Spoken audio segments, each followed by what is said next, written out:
The Crimson Empire's grand assault. The obsidian throne room of Nexus Prime stretched endlessly in all directions, its black walls carved with the names of 1,000 conquered worlds. Emperor Thrakus sat upon his throne of crystallized bone, his massive form commanding fear from every corner of the galaxy. For 800 years, his Crimson Empire had swept across the stars like a plague, leaving nothing but ash and submission in its wake. Thrakus stood nearly 15 feet tall, his crimson skin marked with the ritual scars of victory. His 4 arms ended in claws that could tear through steel, and his eyes burned with the fire of a conqueror who had never known defeat. The ceremonial crown upon his head was forged from the cores of dead stars, each gem representing a species that had dared to oppose him. "Bring me the morning reports," his voice boomed across the vast chamber, causing the assembled courtiers to tremble. A small figure emerged from the shadows, trembling as she approached the throne. This was Advisor Zilka, keeper of the Empire's intelligence network. Her pale blue skin marked her as one of the few surviving members of the Theta Collective, a species that had proven useful enough to spare from complete extinction. "Great Emperor," she whispered, her voice barely audible in the massive chamber. "The Outer Territories report total compliance. Sector Delta 7 has been fully processed. The Morphin resistance in the Gamma Quadrant has been eliminated. All tribute shipments are arriving on schedule." Thrakus nodded with satisfaction. His empire now controlled over 3,000 star systems, each one a testament to his unstoppable might. His Crimson Armada was the terror of the galaxy, 5,000 warships that could reduce entire worlds to cosmic dust. No force in the known universe could stand against him. "What of the expansion into the outer spiral arms?" he demanded.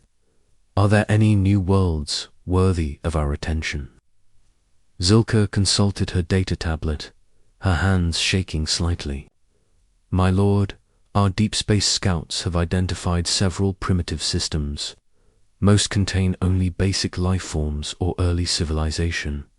However, there is one system that may interest you." The Emperor's eyes narrowed. "Speak." "The Sol System, my lord. It contains a small blue world called Earth, inhabited by a species that calls themselves humans. They have recently achieved faster-than-light travel, but remain technologically primitive. Our intelligence suggests they number approximately 8 billion individuals." Thrakus leaned forward, his massive frame casting shadows across the throne.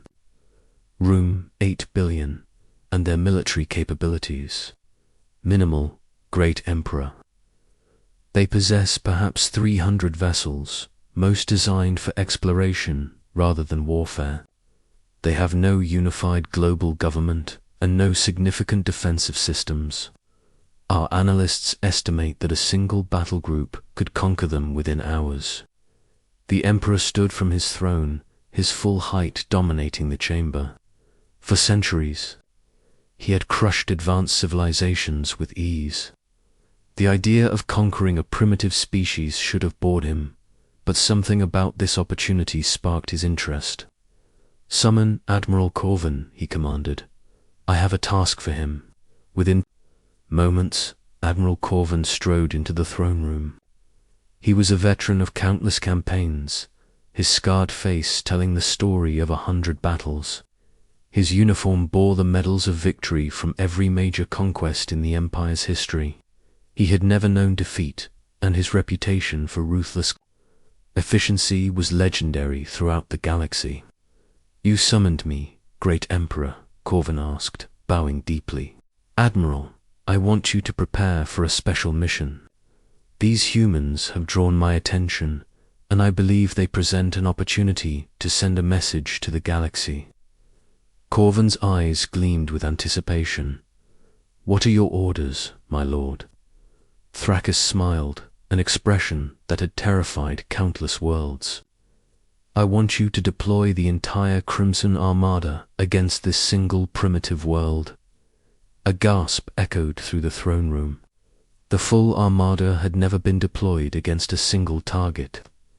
It was a force capable of destroying entire star systems, wielding enough firepower to crack planets and boil oceans.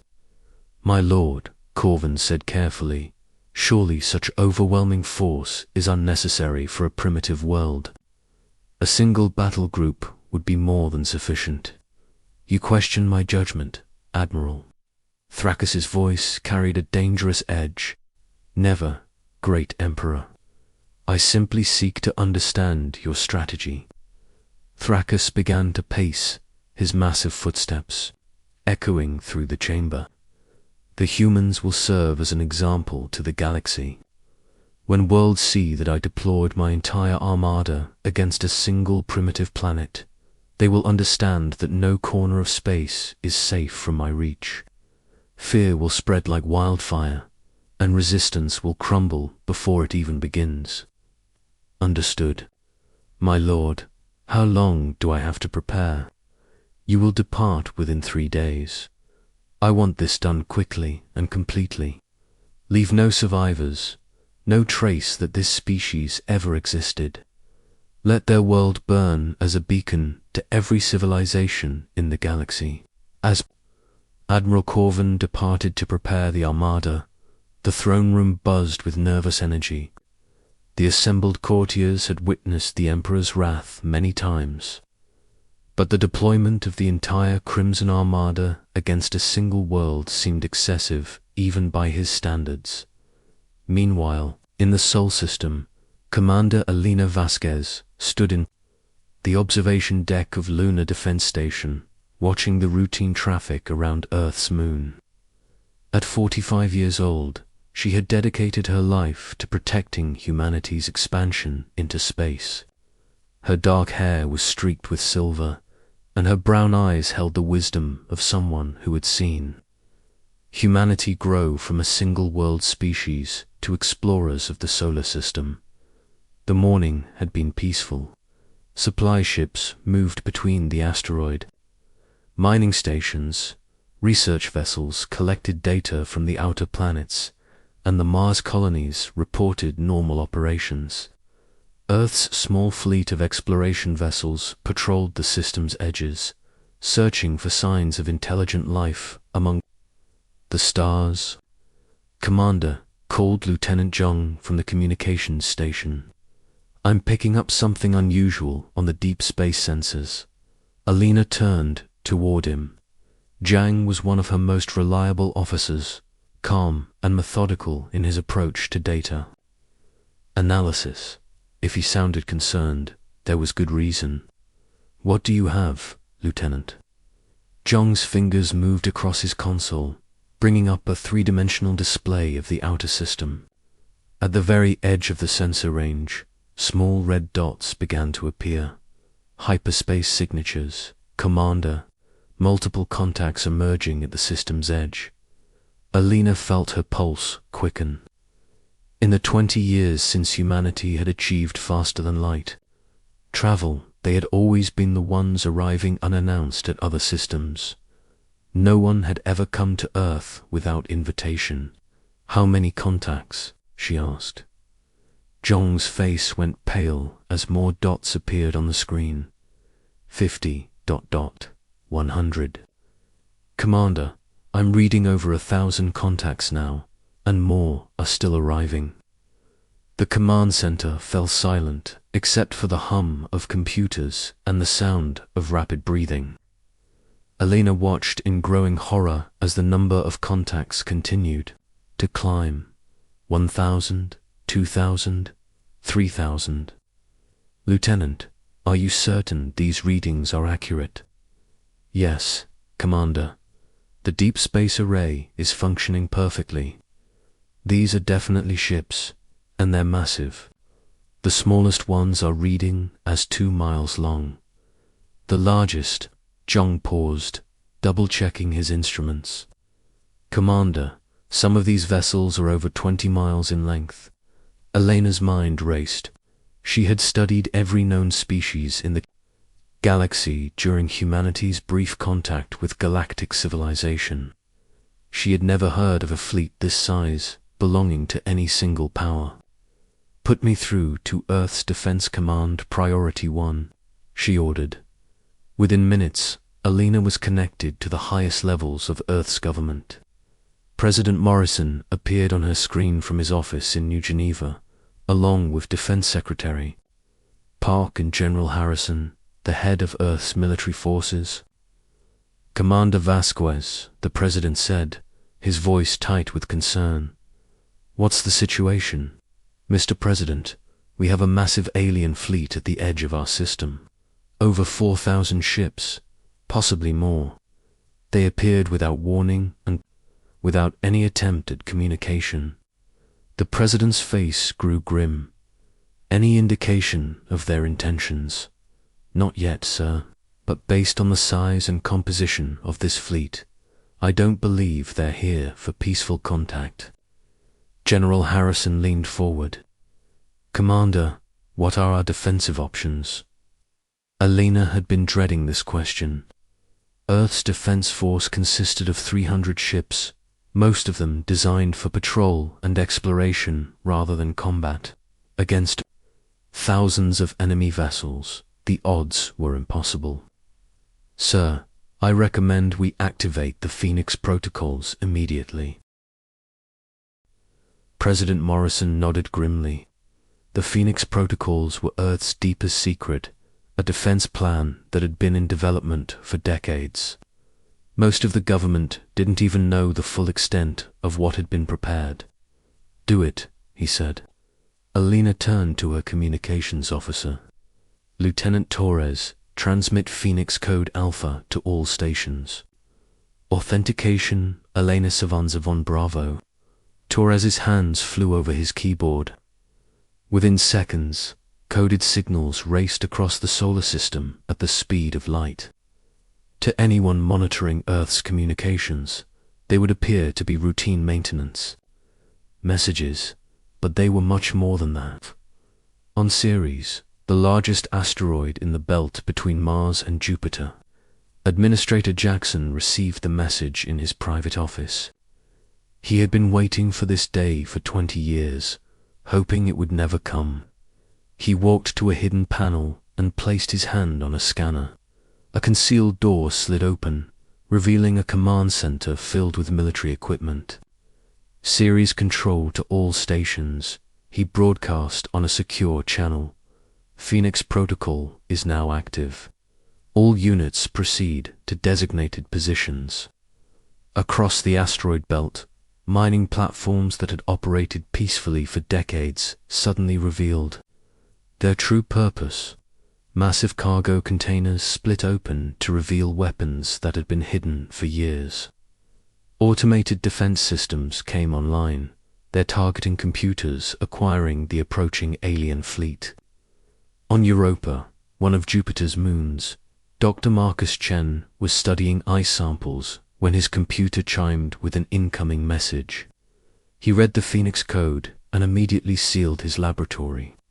Moving to a hidden elevator, he descended deep beneath the moon's surface to a vast underground facility that officially didn't exist. The facility contained humanity's most advanced technology, including weapons that pushed the boundaries of known physics. Dr. Chen had spent his entire career preparing for this moment, and now it had finally arrived. "Jupiter Defense Station coming online," he reported. "All systems operational." As the alien fleet moved deeper into the Sol system, Admiral Corvin stood on the bridge of his flagship, the Crimson Devastator. The journey from Nexus Prime had taken 2 weeks, and his crews were eager for action. The sight of the primitive system ahead filled him with confidence. "Report," he commanded. His sensor officer, a reptilian creature named Vex, hissed as he consulted his instruments. "Admiral, we have entered the target system. Scans show one inhabited world with approximately 8 billion life forms. Their military appears minimal, Perhaps 300 small vessels? Corvin smiled with satisfaction. Open a communication channel to the inhabited world. The communication officer worked for a moment, then nodded. Channel open, Admiral. Corvin straightened his uniform and activated the transmission. Inhabitants of the third planet, he began, his voice carrying absolute authority. I am Admiral Corvin of the Crimson Empire. Your world has been selected for conquest. You will surrender immediately or face complete annihilation. The response came quickly. A human woman appeared on his screen, wearing a military uniform. Her expression was calm and determined rather than fearful. Unknown fleet, she said. This is Commander Elena Vasquez of Earth Defense Command. You have entered human space without permission and threatened our world. I order you to withdraw. Immediately, the bridge erupted in laughter. A primitive species threatening the Crimson Armada was beyond absurd. Human Commander Corvin replied, You clearly don't understand your situation. I command 5,000 of the most powerful warships in the galaxy. Your pathetic fleet cannot hope to stand against us. Surrender now, and your death will be quick. Commander Vasquez's expression didn't change. Admiral, you clearly don't understand yours. You have 10 minutes to begin your withdrawal, or we will be forced to defend ourselves. Corvin ended the transmission and turned to his officers. Prepare all ships for battle. We'll show these humans what happens when they threaten the Crimson Empire. As the alien fleet moved into attack formation, Elena watched from lunar defense. Station, the moment she had trained for her entire life, was about to begin. Across the solar system, humanity's hidden defenses powered up, ready to show the galaxy that Earth's children were not as helpless as they appeared. The Phoenix protocols were active, the trap was set, and the Crimson Empire was about to learn that sometimes the quietest worlds hide the sharpest teeth. Asterisk. The fall of an empire. Admiral Corvin watched the countdown timer on his command display reach 0. The 10 minutes had passed, and the humans had made no move to surrender. Their small fleet of 300 vessels hung in space like insects facing a hurricane. The sight filled him with contempt. All ships, he commanded through the fleet communication system, begin the bombardment. Show these primitives the price of defiance. 5,000 Crimson Empire warships opened fire simultaneously. The space between Earth and the alien fleet lit up with crimson death rays, each one capable of melting through solid rock. The attack was devastating, overwhelming, and designed to crush any resistance within minutes. But something was wrong. The human ships began to move with impossible speed and precision.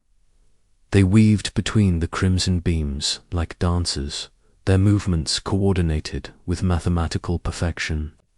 Not a single shot found its target. What is happening? Corvin demanded. How are they evading our fire? His tactical officer, Commander Vex, stared at his instruments in disbelief. Admiral, their ships are moving at speeds that should be impossible for vessels of their size and their coordination. It's as if they're controlled by a single mind. What the Crimson Empire didn't know was that humanity's ships weren't just evading randomly. Each vessel was connected to a quantum communication network that allowed them to share information instantaneously. Every ship knew where every other ship was going, creating a dance of destruction that no conventional fleet could match. Captain Sarah Mitchell piloted her fighter, the Defiant, through the maze of enemy fire. Her hands moved over the controls with practiced ease, her ship responding to her thoughts as much as her touch. Around her, her squadron mates moved in perfect harmony, their ships linked by the same quantum network that connected all of humanity's. Forces Phoenix Command to all units. Elena's voice crackled through the communication system. Phase 1 complete. Initiate Phase 2. Across the solar system, humanity's hidden defenses revealed themselves. The mining platforms in the asteroid belt suddenly split open, revealing massive railgun installations that had been concealed for decades. These weren't ordinary weapons. They fired projectiles at significant fractions of light speed, each one carrying enough kinetic energy to punch through the armor of the largest warships. The first salvo took the Crimson Empire completely by surprise. Hundreds of hypervelocity projectiles streaked across space, striking the alien fleet with devastating precision.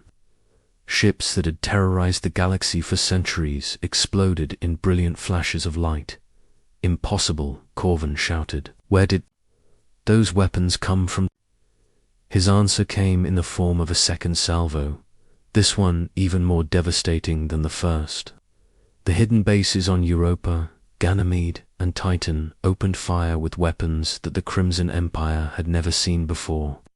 Particle beams that could tear apart molecular bonds, gravity weapons that crushed ships into stellar debris, and energy projectors that turned matter into pure plasma. Dr. Marcus Chen watched from his command center beneath Europa's surface as his gravity cannon fired. The weapon created a localized distortion in space-time, causing a dozen enemy ships to implode under their own mass. It was a technology that humanity had developed in secret, born from their study of black holes and neutron stars. "Target destroyed," he reported calmly, recharging for next shot. The tide of battle was turning with impossible speed. The Crimson Empire, which had conquered 3,000 worlds, was being systematically destroyed by a species they had dismissed as primitive. But the humans weren't finished. "Phoenix Command to all units," Elena announced. "Initiate Phase 3. The space around Earth began to shimmer as humanity's ultimate secret was revealed. Cloaking fields dropped away to expose a ring of massive defense stations that had been hidden in Earth's orbit for over a decade. Each station was the size of a small moon, bristling with weapons that pushed the boundaries of known physics. Admiral Corvin stared in horror as his sensors finally detected the true scope of humanity's defenses. The primitive species he had come to conquer possessed technology that was centuries ahead of the Crimson Empire. His fleet of 5,000 ships was being systematically dismantled by an enemy that had been hiding in plain sight. "All ships, retreat," he commanded. "Emergency hyperspace jump," but it was too late. The humans had anticipated this move. As the surviving Crimson ships tried to escape, they found their hyperspace drives failing. Humanity had deployed hyperspace inhibitors throughout the system, trapping the entire alien fleet. "Admiral," his communications officer called out, "we're receiving a transmission from the human fleet." Commander Elena Vasquez appeared on the main screen, her expression calm and professional. "Admiral Corvin, this is your final warning. Power down your weapons and prepare to surrender. Your escape routes have been cut off, and your fleet is surrounded." Corvin's face twisted with rage. "You dare demand the surrender of the Crimson Empire? We have conquered 1,000 worlds. We will not be defeated by a primitive species." Admiral Elena replied, "You came here expecting to find a helpless world. Instead, you found a trap that has been decades in the making. Humanity has been preparing for this day since we first learned of your empire's existence. We studied your tactics, analyzed your technology, and built our defenses accordingly." The truth was dawning on Corvin. Every piece of intelligence his scouts had gathered about Earth had been carefully planted.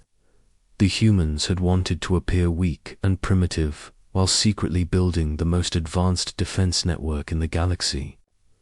Your emperor made a critical error, Alina continued. He assumed that a quiet world was a helpless world.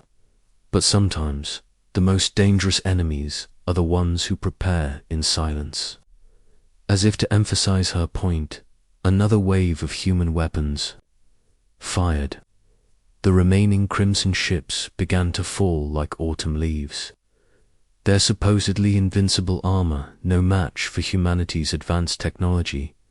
Back on Nexus Prime, Emperor Thrakus sat on his throne, watching the battle through his fleets. Communication link. For the first time in 800 years, he was witnessing the destruction of his own forces. His hands gripped the armrests of his throne so tightly that the crystallized bone began to crack. "This is impossible," he whispered. "No species has ever defeated the Crimson Empire. How can these humans possess such power?" Advisor Zilka cowered. In the shadows, afraid to speak. The intelligence reports that had led to this disaster would likely cost her life, but she had only reported what the human deception had allowed her to see.